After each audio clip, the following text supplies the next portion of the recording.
identifying and reducing distractions to improve our focus. So there's a lot to cover today, so I'm just going to dive in. For those of you who are watching the recording, you can pause me at any time because I have a feeling I'm going to be talking a little quickly today to make sure I get all of the information out for you all. So today's objectives, we are going to identify your biggest distractions. We are going to talk about the cost of all of those distractions. We are going to discover focus boosting strategies to help prevent those distractions. And then we're going to create a personal action plan to implement immediately. So in the chat, write down what is your biggest distraction that you struggle with while you are studying. For those of you watching the recording, just go ahead and write it down on a piece of paper.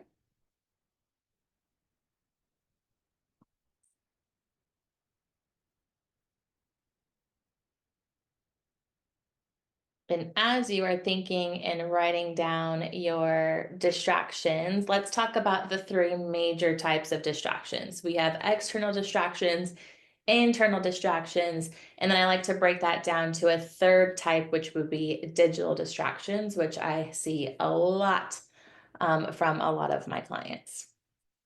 So let's break into external distractions first. External distractions can be anything from your desk being cluttered. Some of us have brains where clutter is conducive to our brain type, so it's not a big deal.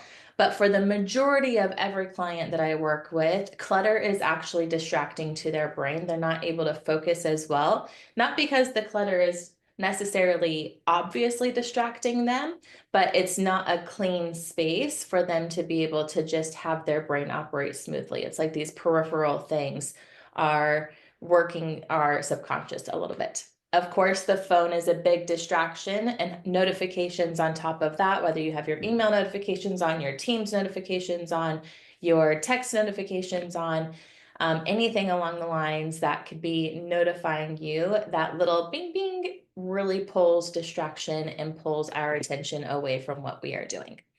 And then, of course, people is another big one, whether it's your guests, whether it's your family, whether it's your kids, whether it's your students, whether it's your coworkers, whatever it is, a lot of us have a difficult time just getting into a space where people are not going to be bothering us and we can just be in our own little space. Now that we've talked about some external distractions, type into the chat, or those of you watching the recording, write down what is the biggest external distraction that you suffer from during studying. And I'll just go back up to the page so you can see it's noise, your phone, notifications, people, clutter, or something else that comes to mind.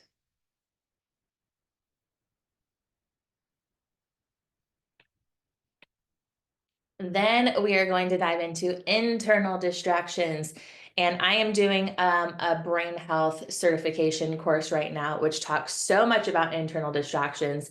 And I am going to not dive down the rabbit hole with that. But if you're ever like, I want to learn more about that, I want you to do a masterclass or a workshop on that, just let me know, reach out to me. If there's ever a time where you're like, I want a masterclass on this, or I want a workshop on this, please just email me. I'm happy to create things that are personalized and helpful for anyone who wants something very specific. So internal distractions, this would be things like anxiety, whether it's anxiety for studying or anxiety for passing that exam or just anxiety in general. Mind wandering, whether you're studying and you start going down the rabbit hole of different things like, oh, I wonder why that's that. Oh, I wonder this. Oh, I wonder that. And then you realize 15, 20, 30, 50 minutes later, you are studying something completely not related to the thing that you were initially trying to study that day. Hunger is another big distraction. If you haven't ate properly for that day, especially before you start studying, our brain doesn't function as well if we're not eating. Our brain is only 2% of our body, but it consumes 30% of our energy. And so we really have to make sure we're eating well so our brain can be functioning optimally.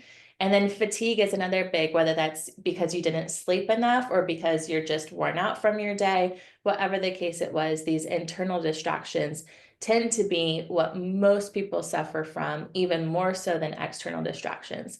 So as you see this on the screen, type into the chat, write down on your piece of paper, what is the biggest internal distraction that you feel you suffer from?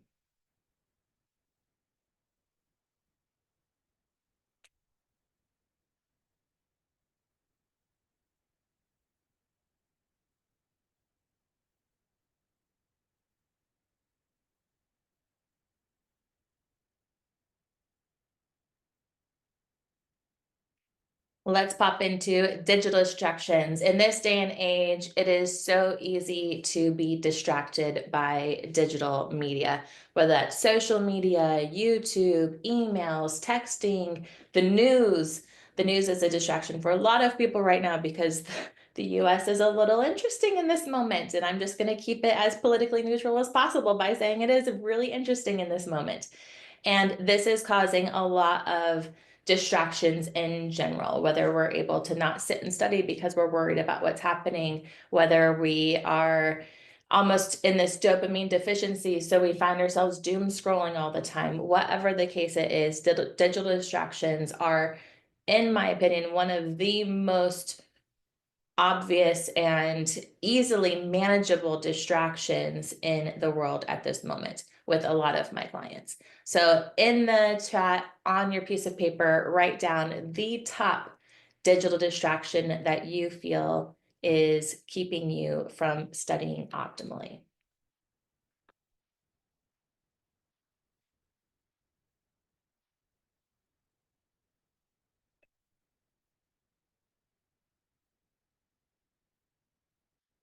All right, so just to break down, right all on one page right here is your three types of distractions: our external distractions, our internal distractions, and then our digital distractions. So let's talk about what these distractions do. You've kind of already wrote down your top three distractions that affect you the most by writing each of those in. In the chat, we have phone/people, we've got some anxiety, we've got social media. Whatever your top three distractions are, you now have them right there on the page or right there in the chat. For those of you who are with me live, go ahead and make sure you're writing down those top three distractions if you haven't already done so. So let's talk about all the different costs of these distractions. And there's quite a few different costs. The first cost we're going to talk about is the cost of time. So when we switch from studying to checking your phone or answering a text or scrolling social media, it takes our brain time to refocus. There's all different kinds of factoids, but it can take anywhere from 3 to 23 minutes for your brain to refocus depending on your individual brain type. Even a quick glance at a notification can disrupt your mental flow. And that mental flow is really crucial for deep learning and from converting that deep learning into long-term memory. So when you have notifications on or you don't remove those distractions from you, you're actually taking time away from your study methods and your study time. So when this happens multiple times during a session, you actually, if you accumulate it together, you are losing potentially hours of productive study time without even realizing it. The next time you sit down to study, I want you guys to pay attention. Anytime you get distracted, have like a little notebook or a sticky note or something on the side and put a little tick mark. Every time you notice yourself get distracted, put a tick mark on it and see how many times you get distracted throughout your study period. You'd be really surprised how often it is and how we don't even realize we're getting distracted.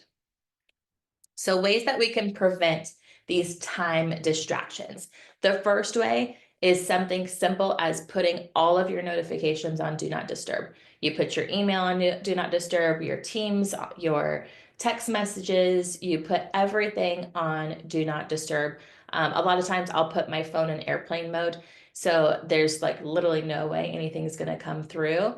And that also, when I go onto social media, I'm on airplane mode, so I can't even go on the internet. I'm like, oh yeah, you're not supposed to be on this. Put it away. Or you could even put your phone, if your phone is a big crucial distraction for you, you could put your phone in one of those timed boxes and you set the timer for the end of your study period and you can't get your phone out until those timed box, that time limit goes out.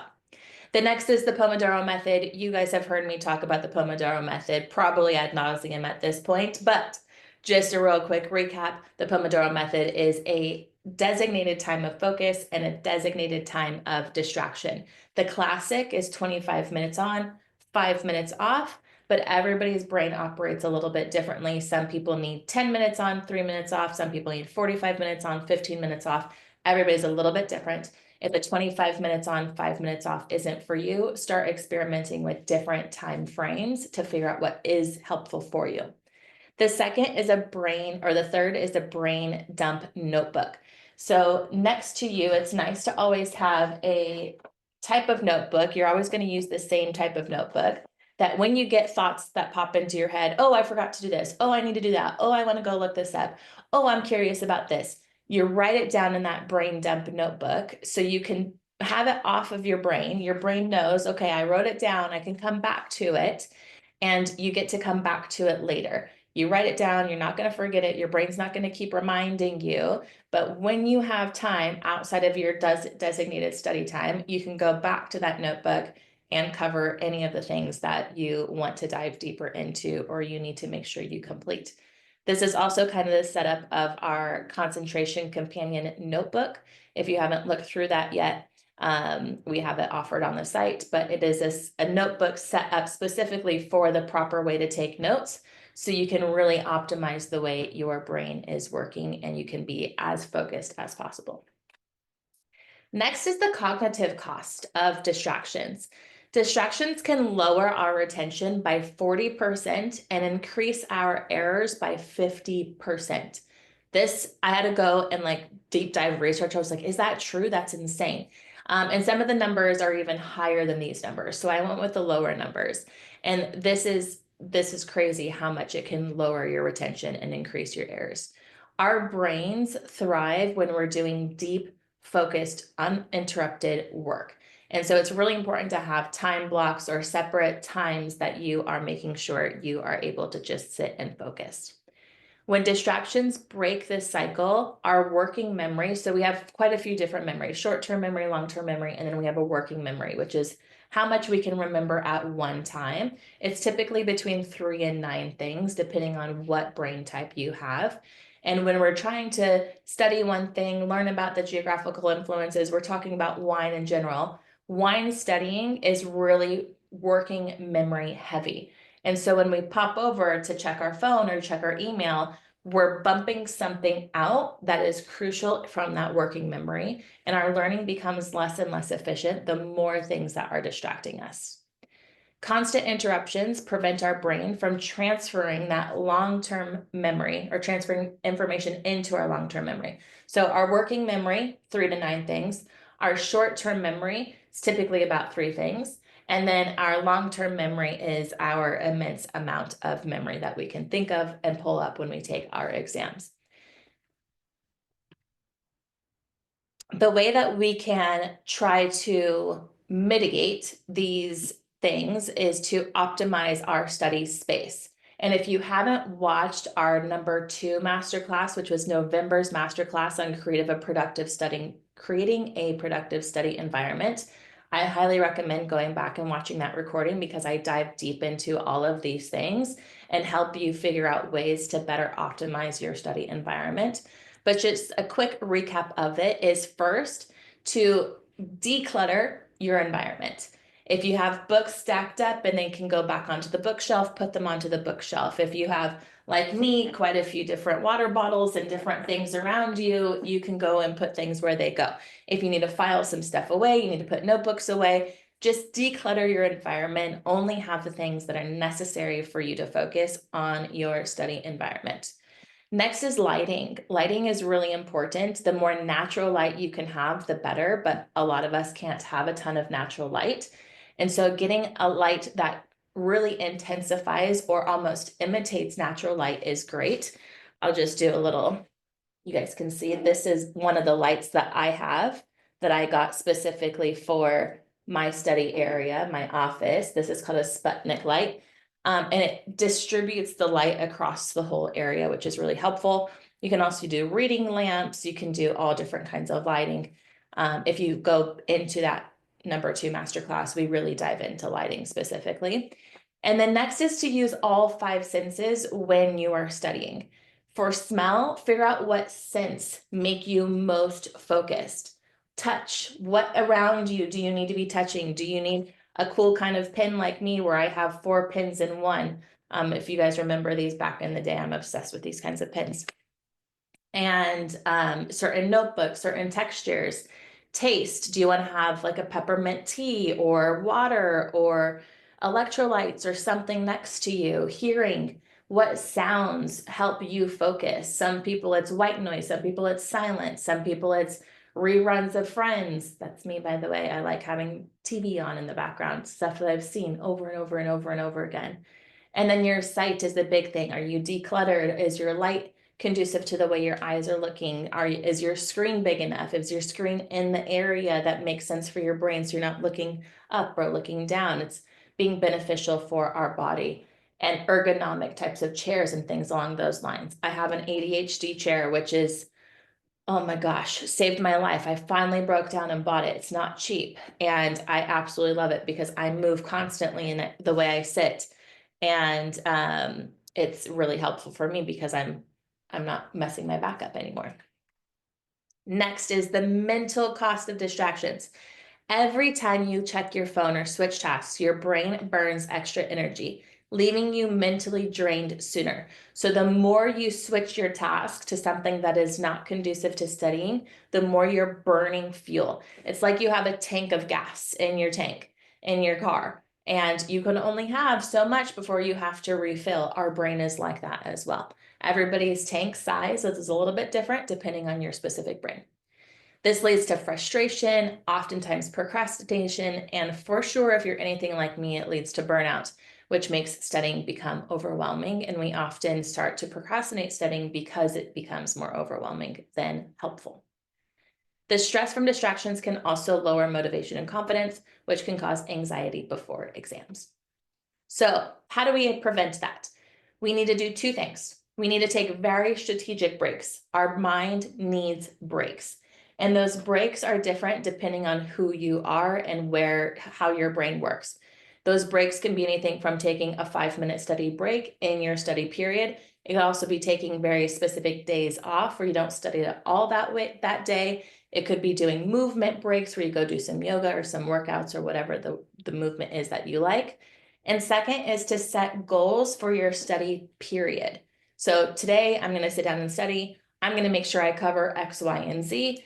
It is really important I stay on task so I can make sure I cover X, Y, and Z, because if I don't, it overwhelms into the next day and then my syllabus gets pushed back and that becomes overwhelming. So have a goal that you set every single day.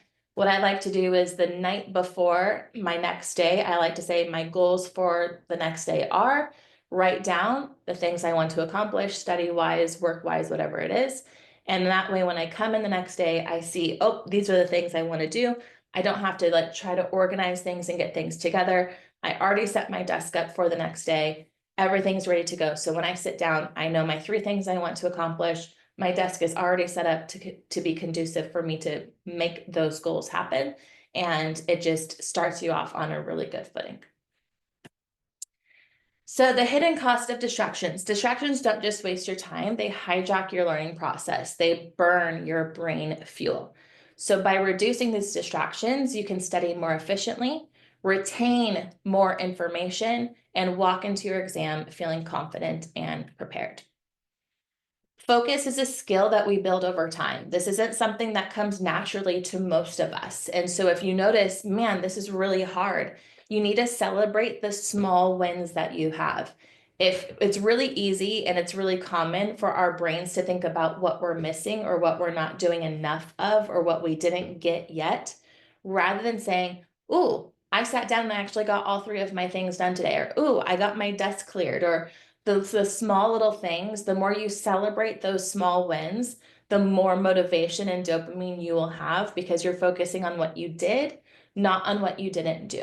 And this is a conscious choice you have to make. It is 5 times easier for our brain to think about the negative thoughts, what we didn't get done, than it is the positive thoughts, what we did do. So you have to make a conscious choice to say, I'm celebrating this, I accomplished this today, and not think about the things that we still have yet to accomplish.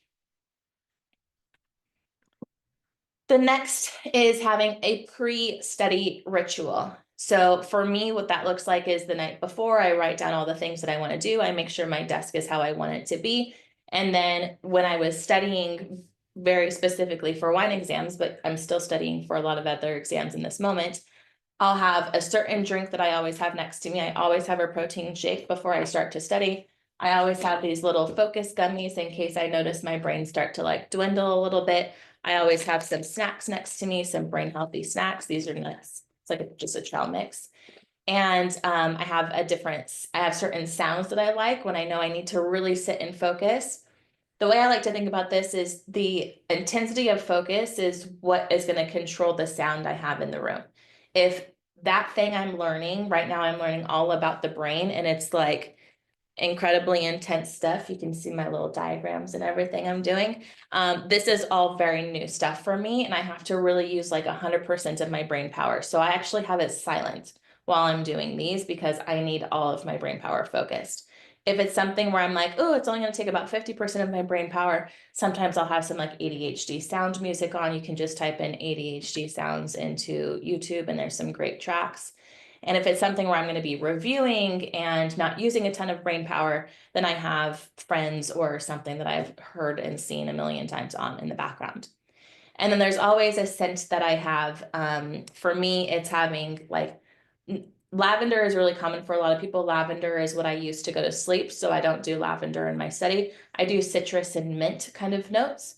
And so sometimes I'll have a citrus mint tea next to me. Sometimes I'll have like a citrus kind of spray. Oh, my spray's over here. I have a sage spray as well, which I really like, which helps me focus. You got to find the things that work best for you. But whatever that pre-study ritual is for you, start to figure out what that is and start to put that into implementation. And then before you really start studying, just really get your mind in the right place. Take a few couple deep breaths, say, this is my goal. Look over your goal, your 3 things you want to accomplish, and then get started. So our action step, I want you to identify one distraction, not all the things that you wrote down today, one distraction that affects you the absolute most. So when you look at your page and you've got your 3 things or your 5 things or however many things you wrote down, I want you to sit and look at those and say, which is the absolute most distracting thing on this paper? What do you notice pulling more of your time than anything else? Whatever that is, I want you to circle it. For those of you joining me live, I want to type that into the chat. What is that top distraction that you feel affects you the most and pulls your attention away the most?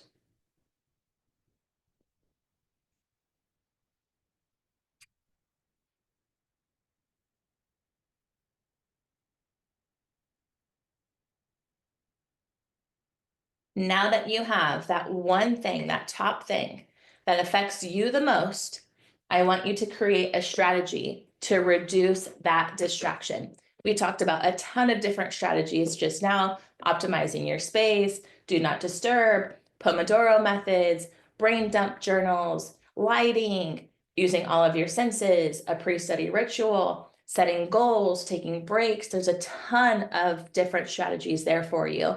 I want you to write down that one strategy that you are going to use to mitigate and minimize or completely reduce the one top distraction you have on your paper right now. Write down what that strategy is, or type it into the chat for those of you who are joining me live. And how are you going to start implementing that one strategy today? If your strategy is, I'm going to put my phone on do not disturb, how are you going to remind yourself to put your phone on do not disturb? Maybe you take a sticky note and you write do not disturb and you put it right in the middle of your screen. And that way you're like, oh, why is that right there? Oh yeah, I need to put my phone on do not disturb. You put your phone on do not disturb, and then you put your sticky note down on a different part of your paper or your desk, and then you put it back on when you finish. So the next day you come in, you know you need to put your phone on do not disturb. Maybe you get one of the interesting timers to make sure that you are doing timed studying and timed breaks. You don't even have to have a cool timer like that. It can just be a basic timer.